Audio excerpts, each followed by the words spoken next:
ఆంధ్రప్రదేశ్ రాష్ట్ర శాసనసభ స్పీకర్గా ఏకగ్రీవంగా ఎన్నిక కాబడినందుకు ముందుగా మీకు నా హృదయపూర్వకంగా శుభాకాంక్షలు అభినందనలు తెలియజేస్తున్నాను. ఇంతటి అత్యున్నతమైన స్థానంలో వెనుకబడిన వర్గానికి చెందిన మీకు ఈ అవకాశాన్ని కల్పించినందుకు మా ప్రియతమ నాయకులు జగన్మోహన్ రెడ్డి గారికి కూడా కృతజ్ఞతలు తెలియజేసుకుంటున్నాను. ఎప్పుడూ కూడా ఒక మంచి గురించి కానీ ఒక చెడు గురించి కానీ మనం మాట్లాడేటప్పుడు ఉదాహరణలుగా గతాన్ని తీసుకుంటాం. అదేవిధంగా ఈరోజు జరిగిన సభలో కూడా కొంతమంది చెప్పిన విషయాలు ఉన్నాయి. వాటి మీద ఎందుకు అంత రాద్ధాంతం చేస్తున్నారో నాకైతే అర్థం కావట్లేదు. స్పీకర్ని అవమానించడంలో కానీ స్పీకర్ చైర్ని మిస్యూజ్ చేయడంలో కానీ చంద్రబాబు నాయుడికి వెన్నతో పట్టిన విద్య అని గతం చూసినా ఇప్పుడు చూసినా అందరికీ అర్థమయ్యే విషయం. ఎందుకంటే ఇది మొదటిసారి కాదు. గతంలో కూడా కిరణ్ కుమార్ రెడ్డి గారు స్పీకర్ అయినప్పుడు ఆయన్ని గౌరవించకుండా అవమానించిన విషయం ఈ రాష్ట్ర ప్రజలందరూ చూశారు. అండ్ మళ్ళీ ఈరోజు మీరు స్పీకర్ అయినప్పుడు మిమ్మల్ని అగౌరవపరిచిన విషయం అందరూ చూస్తున్నారు. అది మాకు చాలా బాధాకరం. ఎందుకంటే మీకు ఎంతో అనుభవం ఉంది. మీరు ఎన్నో సంవత్సరాలుగా రాజకీయాల్లో ఉంటూ ఈరోజు ఈ పదవికి వచ్చినందుకు అందరూ సంతోషపడాలి, కానీ ముఖ్యంగా మీ జిల్లా వాసులు చాలా ఆనందపడాలి.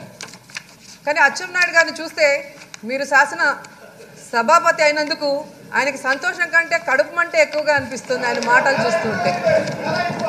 ఎందుకంటే ఈరోజు నా తోటి శాసనసభ్యుడు చెవిరెడ్డి గారు ఏదైనా మాట్లాడారు అంటున్నారే, ఆ మాటకి క్షమాపణ చెప్పాలి అంటే గత 5 సంవత్సరాల్లో తెలుగుదేశం పార్టీకి చెందిన శాసనసభ్యులు మాట్లాడిన మాటలకి ఎన్ని రోజులు గుంజీలు తీసి చంపలు లెంపకాయలు వేసుకున్నా కూడా సరిపోదని కూడా ఈ సందర్భంగా తెలియజేసుకుంటున్నాను. ఎందుకంటే ఈరోజు మిమ్మల్ని అవమానించడమే కాదు, గతంలో కూడా ఈ సభాపతి చైర్ని ఎలా మిస్యూజ్ చేశారనేది కూడా మీకు తెలుసు. గొప్పగా ఫోటోలు పెట్టుకొని వర్ధంతులకి జయంతులకి ఎన్టీఆర్ గారి గురించి గొప్పగా మాట్లాడటమే కానీ ఆయన స్థాపించిన పార్టీలో ఆయన ముఖ్యమంత్రిగా ఉన్న ఈ శాసనసభలో వెన్నుపోటు పొడిచి పార్టీని తీసుకొని కనీసం ఆయనకి మాట్లాడే అవకాశాన్ని కూడా ఇవ్వకుండా యనమల రామకృష్ణుడి గారిని ఉపయోగించుకొని ఈ సభాపతి స్థానాన్ని ఎలా మిస్యూజ్ చేశారో మీ అందరూ కూడా చూశారు, ఈ రాష్ట్ర ప్రజలందరూ కూడా చూశారు.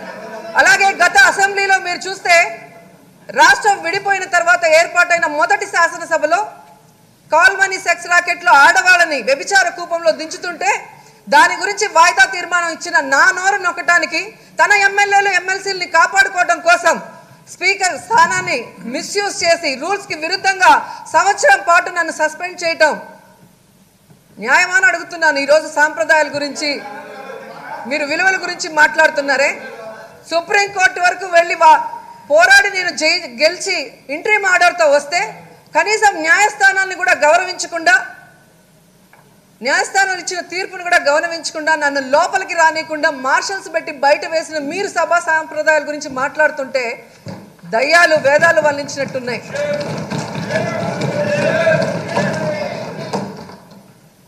శాసనసభ అనేది ఎన్నో ఆశలతో అందరూ వస్తారు. ఇక్కడ శాసన సభ్యులందరూ కూడా వారి వారి నియోజకవర్గాల్ని అభివృద్ధి చేయాలి, తాము ఉన్న 5 సంవత్సరాల కాలంలో అందరికీ మంచి చేసి అందరి కష్టాన్ని దూరం చేసి మంచి పేరు తెచ్చుకోవాలని వస్తారు.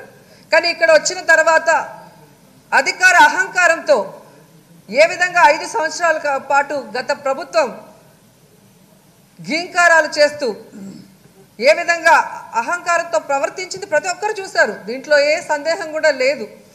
కానీ ఈరోజు ప్రతిపక్షంలో కూర్చున్న 2వ రోజుకే వాళ్ళకి అంత అసహనం ఎందుకో అని నేను అడుగుతున్నాను. ఎంతో గౌరవంతో మా ప్రియతమ నాయకుడు జగన్మోహన్ రెడ్డి గారు అన్ని విషయాల్లో కూడా ఆచి తూచి ప్రతి ఒక్కరిని గౌరవిస్తూ సామాజిక న్యాయం చేస్తూ అన్నిటికీ ముందుకు వెళ్తుంటే ఆయన ఏదో మాకు చెప్పలేదు అందుకే మేము రాలేదు అంటున్నారు. ప్రతి దాన్ని రాజకీయం చేయటమే కానీ అనుభవం ఉందని చెప్పుకుంటున్నారు కదా, హుందాతనంతో వచ్చి కూర్చోబెట్టచ్చు కదా నేను అడుగుతున్నాను. ఇది మొదటిసారి కాదు, గతంలో కూడా ఇది చేశారు అనేది అందరూ తెలుసుకున్న విషయం. అందుకే వాళ్ళు చేస్తున్నది అందరూ కూడా నవ్వుకుంటారని కూడా ఈ సందర్భంగా తెలియజేసుకుంటున్నాను. అండ్ పెద్దలు చెప్తూ ఉంటారు, ప్రజాస్వామ్య వ్యవస్థకి అధికార పక్షం ప్రతిపక్షం రెండు కళ్ళు లాంటివి. వాటిని కాపాడే కనురెప్పలే సభాపతి. సో సభ్యుల యొక్క హక్కుల్ని కాపాడాల్సింది మీరే అని కోరుకుంటూ ఈరోజు ప్రజా సమస్యల్ని అర్థవంతమైన చర్చలతో ఉపయోగకరంగా ఉండే విధంగా మీరు ముందుకు నడిపిస్తారన్న నమ్మకం మాకు పూర్తిగా ఉంది.